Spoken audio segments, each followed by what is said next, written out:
Nismo, thank you for coming through and letting us see your car. And just quickly, firstly, just take us through your car. What model is it? It's a 2002 Toyota MR2 Spyder. Yeah. It's a factory production car, Yeah. not an import. They normally come out in a midship. It's actually called a midship runabout. It's a mid-mount layout, rear-wheel drive.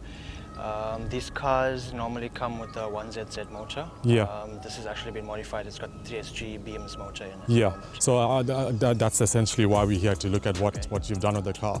And I know that when you bought the car, obviously the car did not look like this. It's been through a complete transformation. So I actually bought the car as an incomplete project. Yeah. It belonged to a friend of mine. They had a 3SG, the turbo setup, 3SG turbo setup actually.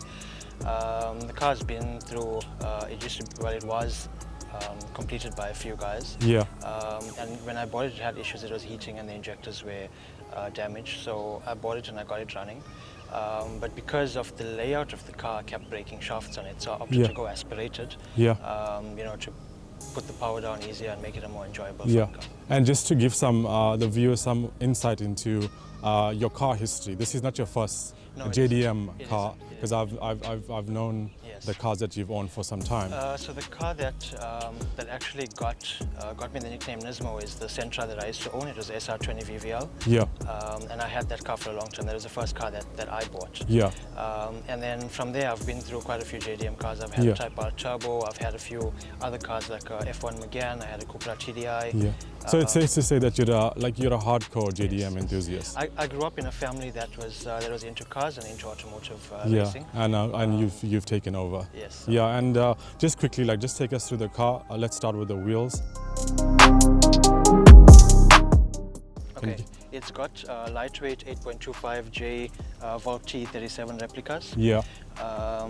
And then on the suspension side, there's height and rebound adjustable anti-roll control coilovers. Yeah. It's running on road tires at the moment, but for track days, I put a set of semi-slicks on. Yeah. And then the exterior of the car used to be silver. I've opted to paint it white. It's a more versatile color to accessorize. This car is really low. Hey, I know it's a actual roadster, and it was built, I think, to rival the Mazda MX-5. Yes, the Mazda MX-5. And we were talking earlier and saying that these cars didn't really sell as well as Toyota wanted them to when they initially came out. I think that was mainly because of the power plant that they chose to use, which was the 1ZZ, the 1800. That was a 1.8. Yes. 1.8, normally aspirated. And they don't make much power, so it wasn't really an option for people. Yeah, and obviously now the car enthusiasts are realizing you have a mid-mount engine, rear-wheel drive, two-door, roadster body. This car weighs under a ton. Yes. So it's a perfect project car. Can we have a look at the interior, please, Nismo? Yes, this is actually a poor man's Porsche. A poor man's Porsche.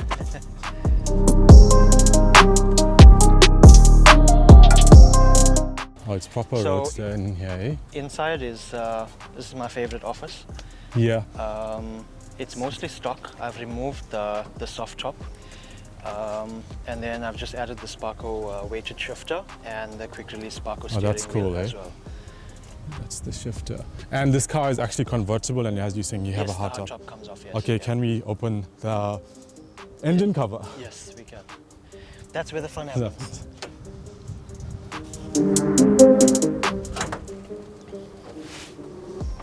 Okay, this is the Toyota Beams engine. I see they've become highly popular with the engine transplant in South Africa. Can you just take us through why you opted with the Beams?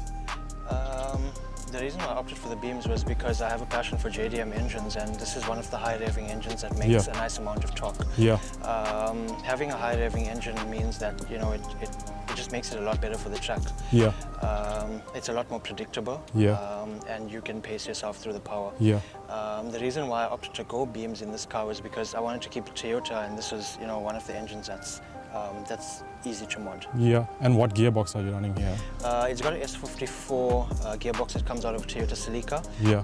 But that's been further modified with a straight cut 4.7 gear set. Yeah. And tell me, internals on is the engine stock standard? The motor is absolutely stock. Stock standard. And what power are you making? It makes 137 kilowatts and 193 newton meters at the wheel. That's at the wheels, eh? And you've raced the car recently, right? Yes, I have. And how did you? The car actually did well. I hoped to run a low 14. That was actually at the drag Yeah. strip. I ran a 13.9 with the 1.8. That's impressive. That's like an yeah. E36 M3. I think the car's got a lot more in it, and I could have gotten it. You know, I could have done a lower time, but I broke a side shaft on it. Oh, sure. Oh, so and you obviously sorted it out now. And just like, if anyone's looking at this engine as a transplant, anything that you learnt putting this in, is there any engine codes that they should look out for? Is there a specific engine that's better? The dual beams is a better motor. It comes with titanium valves, and it is a more robust engine. But most guys opt to use it in a rear-wheel drive because of the layout of that motor and how tall it is. Okay, and you said 137 kilowatts, yes, eh? 137 kilowatts rear-wheel drive. Must be really, really cool. Really fun. So can you start it up for us, please, man? Okay.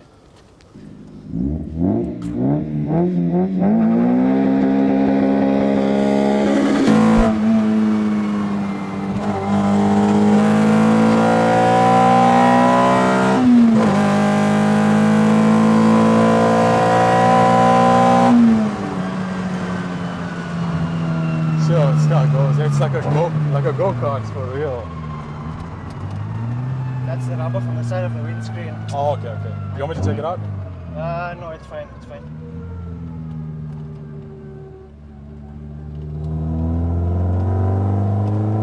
So it feels like you're sitting in a go-kart. Yeah, it does. It does. That's why I said it's a big version of a go-kart. Suspension's not so stiff. It handles set well right, though, eh? It's set right.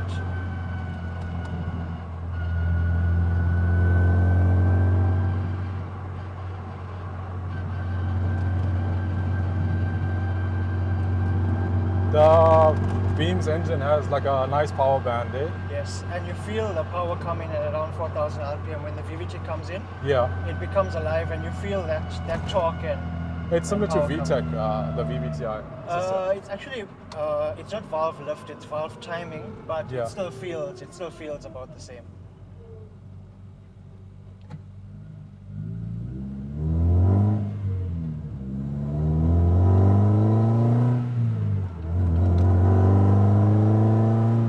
Gets loud in here. Yeah, but it makes the experience, better. It makes it a lot better experience because you can hear what the engine's doing. Yeah. And I used to have a problem with my Sentra. Once you put the helmet on, you can't hear the engine, and that it hampers you as a driver. Yeah, yeah.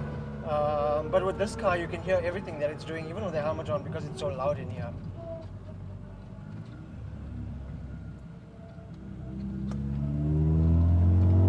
They sit low though, eh?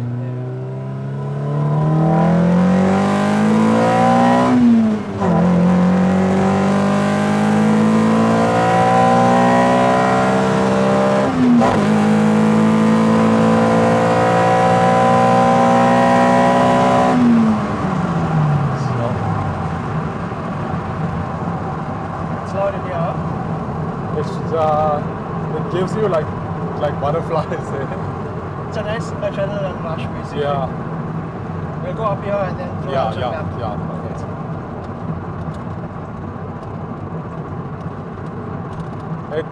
I thought it's like the M Coupe, but it's not. It's different. This car is different. It feels very go-kart like. The irritating part about the hard top is it rattles. It must be really cool with the top down. Have you ever driven it? Yeah, I have.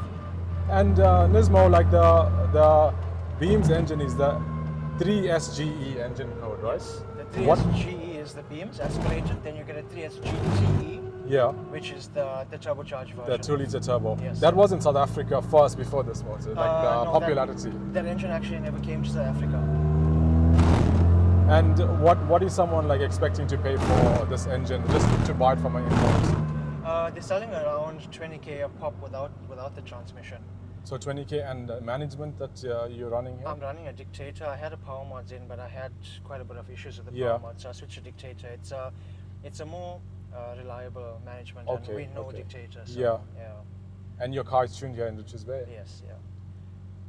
I'm starting to learn to tune myself. Well, That's good. So you'll be the beginning and end of your car. Yes, yeah. It takes away the part about relying on someone to do something. That's true. That's true.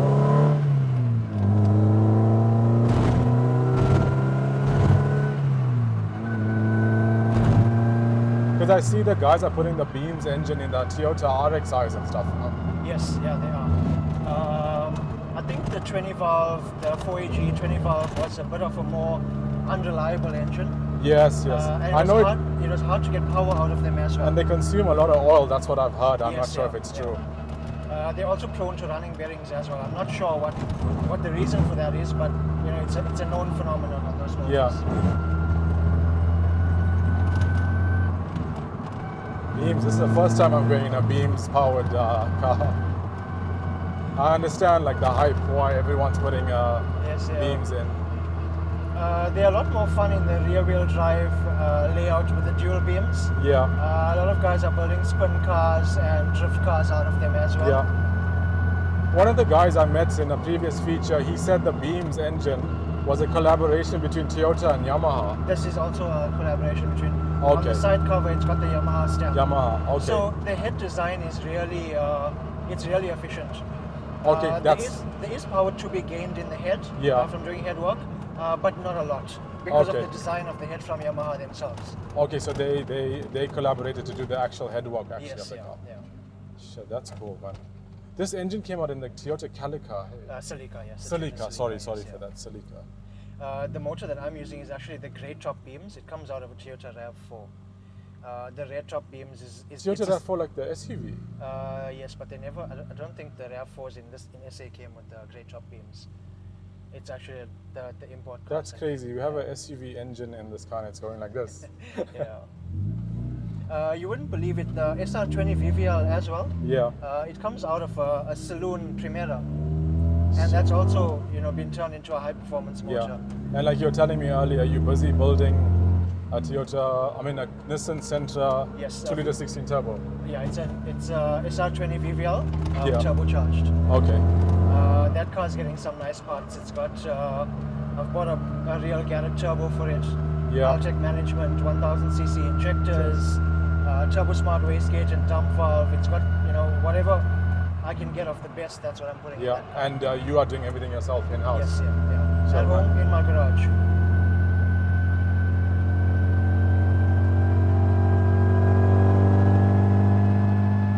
Even this car in stock form, it must be very cool because it's like a nice. It's really fun. It's a bit sluggish, but it's really fun. It's a nice it's a nice cockpit to be in.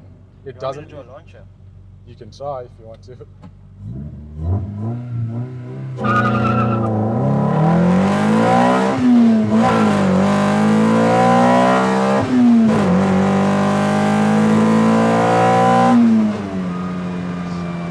What clutch are you running, Adego? It's got a 4-part copper clutch built for optimum clutches. Sure, because it's gripping proper, eh? Yeah, it is.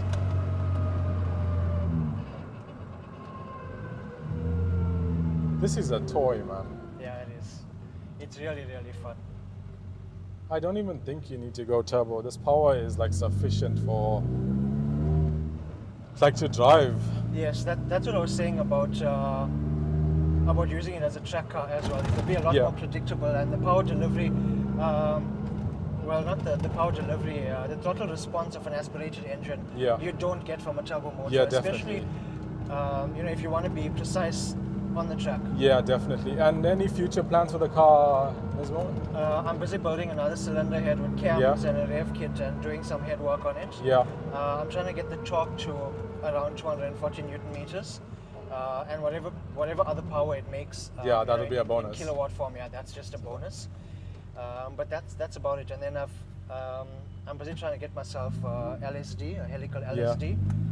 That's much needed for the track as well. So and cosmetically, are you gonna put a roll cage or anything? Yes, I'm gonna put half a cage in the car. That's why I took out the rear, the soft top, so we can fit the half cage in, because this top is a composite. It's not really. It's attached.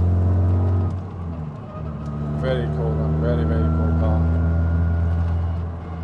This is actually our strip in Mexico that we race on. Yeah, in Mexico. Yeah, yeah.